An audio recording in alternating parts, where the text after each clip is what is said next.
Hey everybody, welcome to In Session with Rep Rita. I am Rep Rita, representative for House District 44 in the Florida House. We are trying a new thing where we do our podcast with visual as well. I've noticed a lot of people are doing that.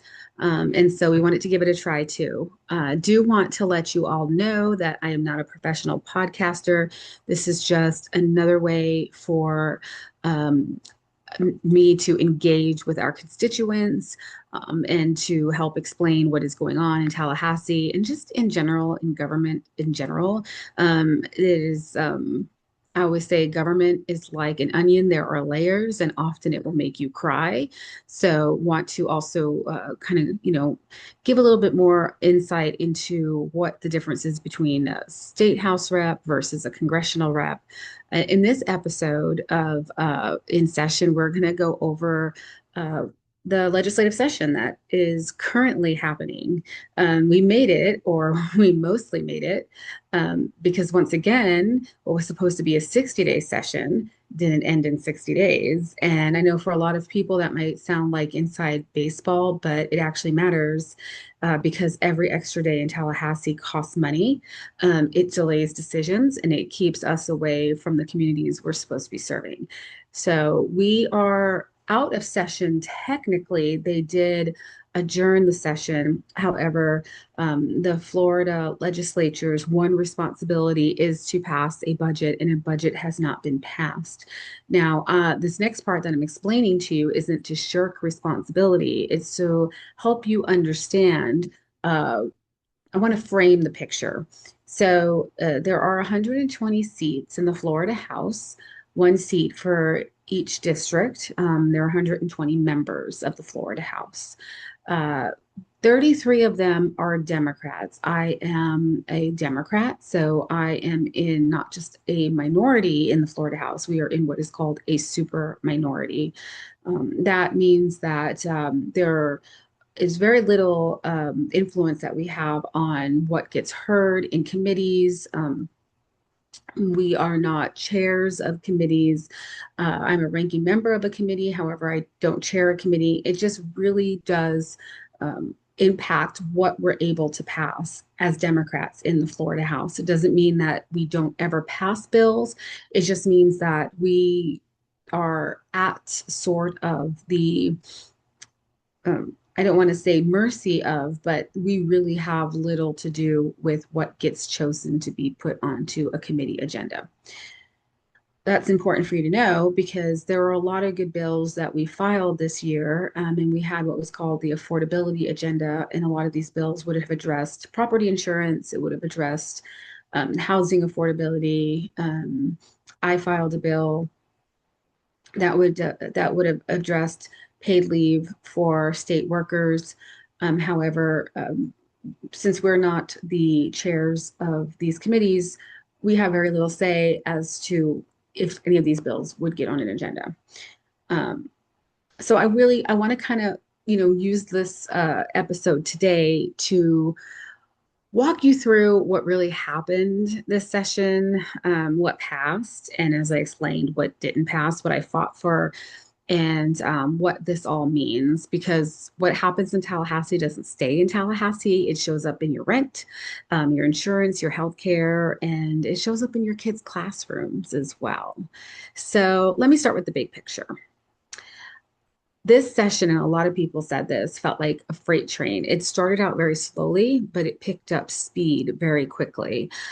Towards the end, it was like everything was coming at once, bill after bill. And then, especially towards the last 2 days, when we were seeing messages, which are bills that have passed the House, went to the Senate, and then we say it's bouncing back to us where there are amendments added, and you have that process moves very quickly where you have just a few minutes to read all the amendments that have been added to decide if this is a bill that you still support if you voted yes on it, or a bill you still oppose, or if you're going to change your vote because it's been made better. Um, we hit the same problem that we saw last session, and that was with the budget. So we are hearing that the House and the Senate are still pretty far apart in their budget negotiations. We did uh, sine die out of session. We did end the regular session without having passed a budget, with the understanding that we would be coming back for a special session to deal with the budget and to also deal with a few other issues that are still left outstanding. One of those issues is property tax. We know that that was something that the governor had said he wanted the legislature to talk about. I still would like to see more done with property insurance. However, there are a few things with property tax that I could see the legislature trying to work with, and that is making it easier for new home buyers to purchase a home, giving some sort of tax incentive for younger home buyers or first-time home buyers, much as they did a decade or so back. Um, and also to deal with portability issues with people who have some of those tax incentives and credits, and how they're able to um, perhaps maybe take them with them when they purchase a new home. For a lot of empty nesters, they have a large home. However, they are hesitant to sell and downsize because they will lose a lot of their tax incentives that they got when they first purchased their home. So that's something that we can hopefully talk about when we get to special session. But because the House and the Senate couldn't come to agreement on time, negotiations are dragged out, and that means that we are in overtime. So more days in Tallahassee as we go back, more tax dollars being spent. And unfortunately, less time at home in the district when we do actually go back for special session. I will be up in Tallahassee, which limits my time here.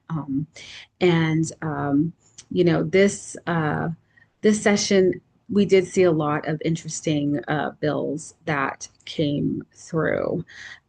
We saw in education, we saw continued efforts to shape public education. Some of these bills expand alternatives to traditional public schools, but they are putting pressure on public school funding and local decision making, taking some of that out of the hands of the school board. When we divert resources away from public schools without a clear plan, it impacts class sizes, teacher retention, and student outcomes. And I will always push back on that. 80% of our families still choose public schools, and those students deserve to have a quality education, and those teachers deserve to be paid well. And all of the people who make the school run and the students get there on time also deserve that as well. We also saw land use and development with the impacts of SB 180 continuing. This continues to limit local government's ability to control growth and development in their own communities. Um, Something that's very important to Central Florida and especially Orange County with the rural boundaries. Um, what does it mean for you? It means decisions about what gets built and where are increasingly being taken out of the hands of local government. And that's a big deal when it comes to overdevelopment, and disaster recovery planning. And again, the rural boundary was passed on a ballot overwhelmingly. The voters, a bipartisan majority of voters, voted to protect the rural boundary. And Tallahassee, the legislature has been chipping away little by little at the rural boundary and at the ability of local governments to do what they see fit for their communities. And as you know, that local government is that government that's closest to the people. So your county commission and your city council members are the people that really do impact your day-to-day life. And we want to ensure that they still have autonomy to run their communities the way their voters would like them to. And we know that Florida is a very diverse state, from the Panhandle to the Keys. Communities differ in what they need, and in what they want. And we want to ensure that they can look the way that they want to look. We also saw some workforce and e-verify employment policies. And we continue to see policies impacting workers and businesses around employment better verification. And here's the key distinction that I always want to make clear. There's a difference between a federal I-9 requirement and state level e-verify mandates. And e-verify mandates can be very burdensome on small businesses, and there are already I-9 requirements in place. So this can create confusion and compliance challenges, especially for small businesses. And we want to ensure that our small businesses have the ability to flourish. And since there are already federal guidelines in place to ensure that workers are documented the way that they should be, I feel like the e-verify burden could put small businesses in a difficult space. I did want to take a moment to talk about what didn't pass. Um, because this session, those were some of my bills. Last session, we were very fortunate. We passed quite a few bills that were really good and have a positive impact on our community. But this session, our insulin cap bill did not make it over the finish line. This was a bill that I feel very personally about. I know quite a few people who are insulin dependent. They need insulin in order to survive, and this bill would have put a cap on your monthly insulin supplies. It would have capped insulin at $30 a month, and diabetic supplies like needles, test strips, at $100 a month for people with private insurance. I think that this would have been a huge help to working class families, but all families, because sometimes people pay hundreds of dollars for their diabetic supplies and their medications. And especially when you're dealing with something that is life-saving like insulin, you shouldn't have to choose between buying groceries and buying medicine that you need in order to live. So was really hoping that we would have an opportunity to have that heard in a committee, but it didn't pass. And it's not because the need isn't there or because families aren't struggling. It's because of priorities and the priorities of the leadership. And I think that's something that people deserve to know.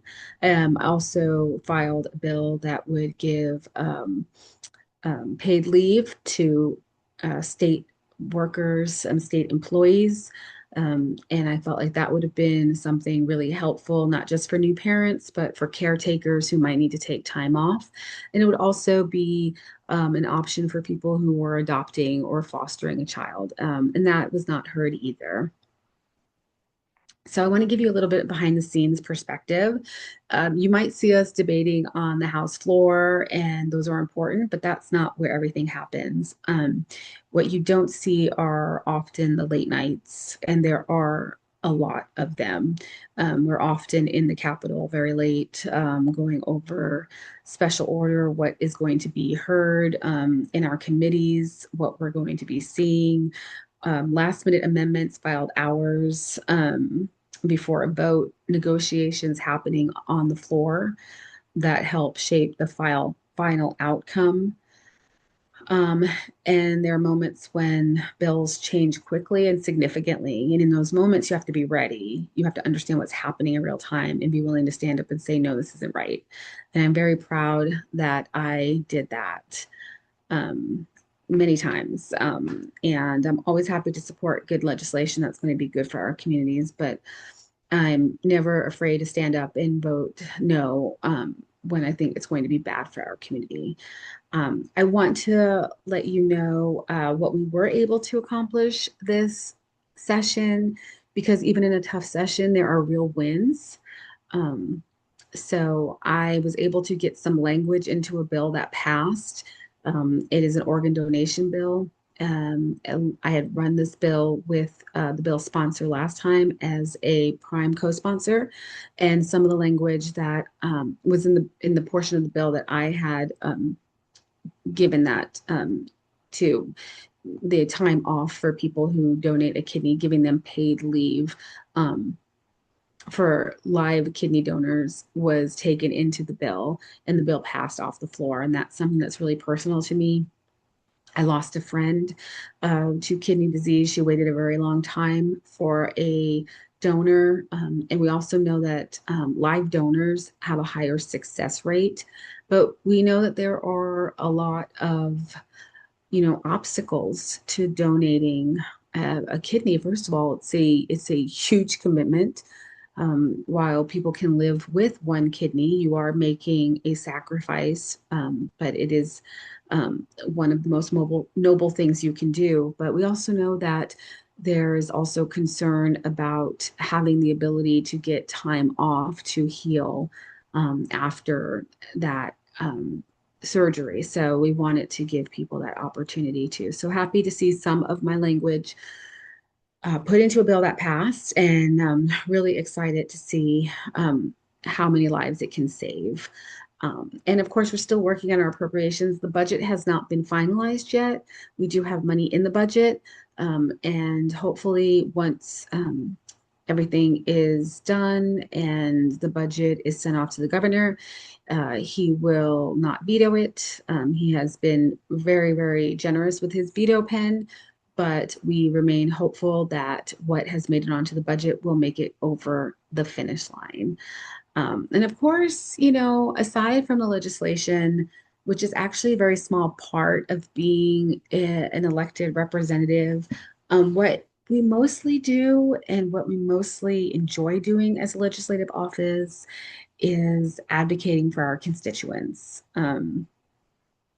We often are escalating uh, issues to state agencies. Oftentimes, people will reach out and say, "I've reached out to the Department of Commerce and I haven't heard back, and I really need, to get my unemployment check, or I am appealing my." The unemployment, the Department of Commerce's decision on my unemployment, and I am having a difficult time, getting what I need so that I can have my hearing. And it is always an honor for me to reach out on your behalf to these state agencies, and helping people navigate those state systems. And of course, I'm always fighting for better policy, even when it's an uphill battle. And it can feel like that sometimes, but it's definitely a battle that's worth fighting. And at the end of the day, my job is to fight for you. And I show up every day to do exactly that. And I'm so proud to do that. So, what all of this means for you is that we're still facing challenges when it comes to affordability. And it's frustrating because, in addition to some of the legislation I've mentioned, there were some bills that were passed that really don't solve any real problem.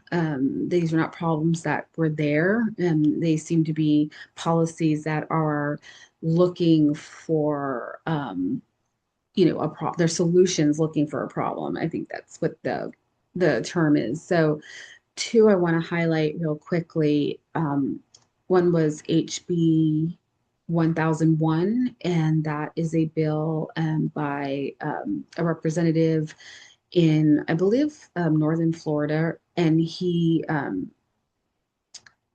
said that his intent of filing the bill was to help everyone get along more. I mean, he feels that diversity is causing people to fight more.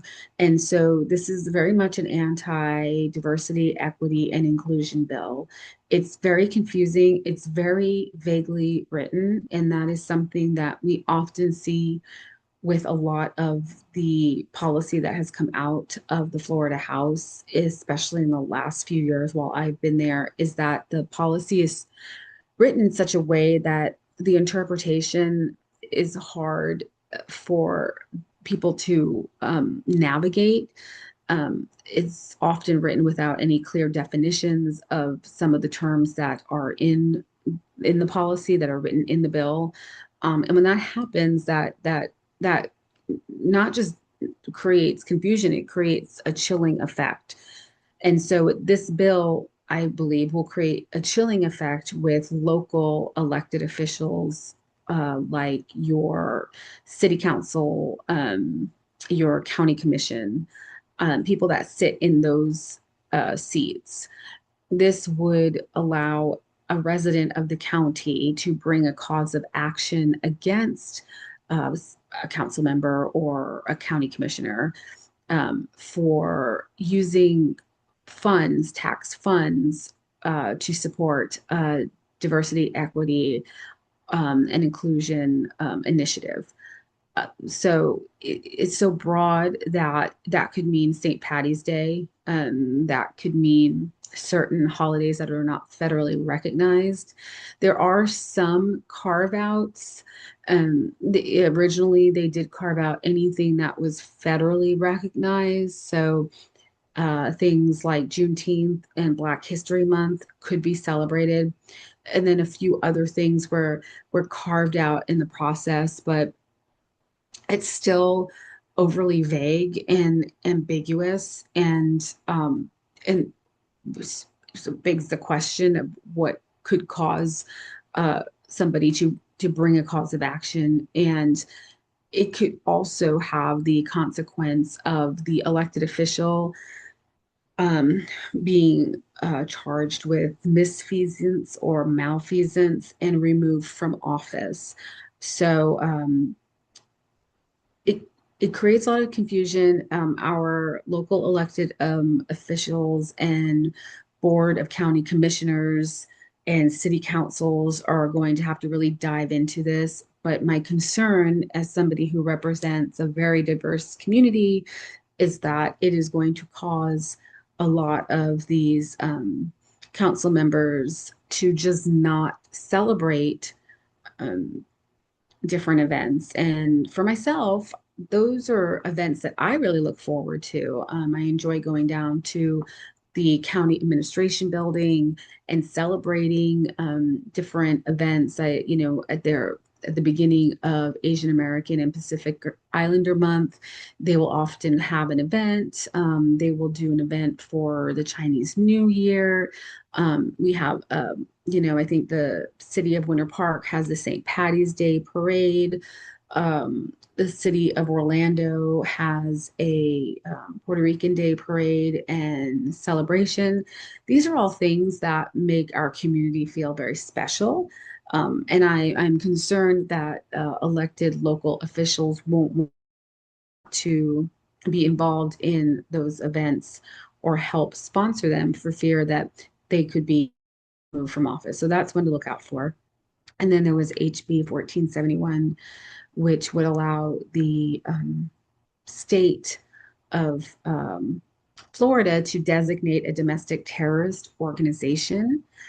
Um, and so, for clarity, uh, the the federal government doesn't have a designation for a domestic terrorist organization. It's really difficult to do that because our First Amendment is a core amendment to our country. The right to critique and criticize your government or any government is a foundational value of our country. And so it it would appear that what the federal government has done to respond to that is have a charge for domestic terrorist activities, so that if you it's one thing to belong to a group.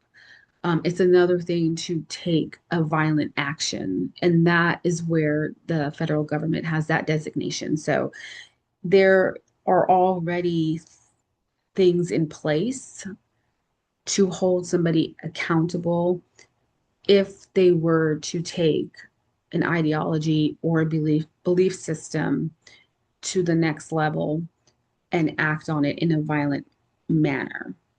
However, the federal government does not have anything in place for defining or designating a group as a domestic terrorist organization the way that they do for foreign terrorist organizations. So that's really important to know because as a state, we really can't do anything that supersedes the federal that would be a violation of the supremacy clause. And then in the language in the bill, it seems as if the bill sponsor is targeting or singling out one specific religion, and that is also a violation of the Constitution and the Establishment Clause, which um, says that you can't discriminate against one religion. And then there's a lot of issues as well in how well, first of all, the domestic terrorist organization would be designated by the governor, their cabinet, and the head of FDLE. So it's a very small amount of people that get to put a very heavy and burdensome designation on a group, and then anybody who associates with it being an associate of a domestic terrorist organization. The danger obviously being that if it's a group that this very small amount of people don't agree with on an ideological basis, that they could then define them as a domestic terrorist organization. And now if you've attended a rally or an event and you were there by virtue of association, you could be perhaps put into this designation as well. And that all happens on the front end. There's no judicial review, there's no evidentiary hearing. You, the original draft, they didn't have to tell you that you would, if that was to happen, they didn't have to tell you that you would be, um, you know, part of that. Now, as it passed, I think they have 7 days to tell you, which I guess is a little bit better. You don't have to go find that information that you would have had to do in the first iteration of that bill. However, all of that is decided on the front end. You have to fight it on the back end. So that has questionable due process implications. I'm not a lawyer. So, you know, just explaining it as I understand it and as I have read it to be understood.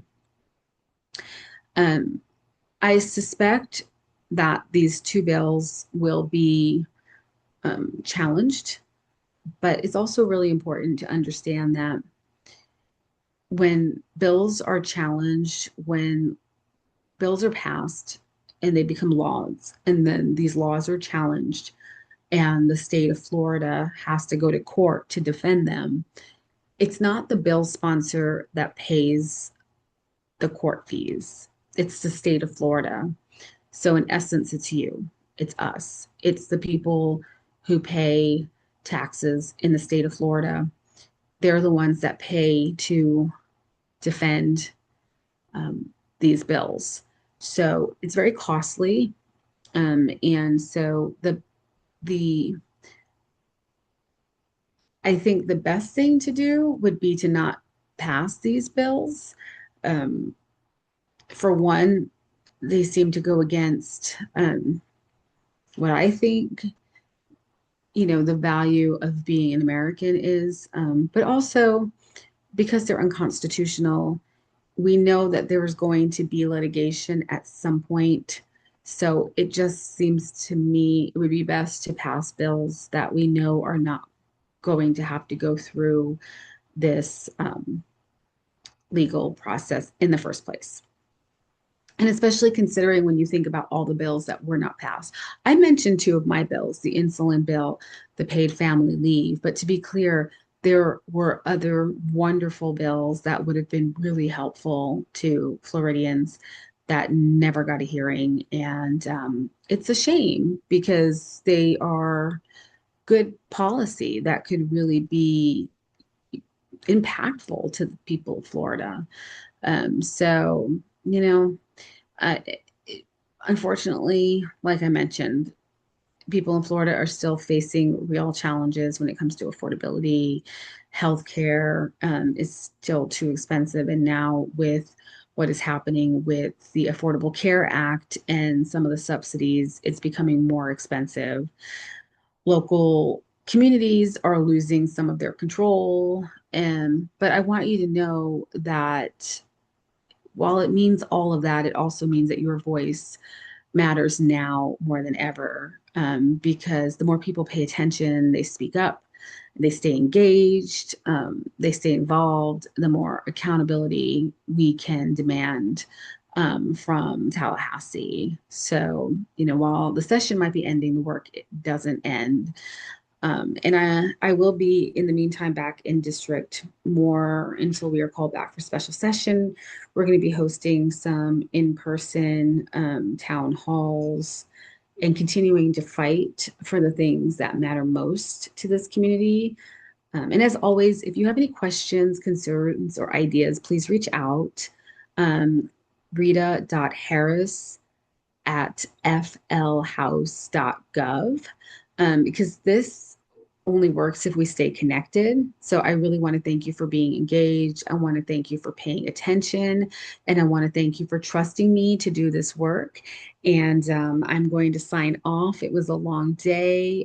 Before I do want to give a heads up to Emily Gregory, who I went down over the weekend to knock doors for her. She was running for a seat in Palm Beach County, and she won. And she's going to be an amazing asset to the Florida House. She's a hard worker. She's a mom.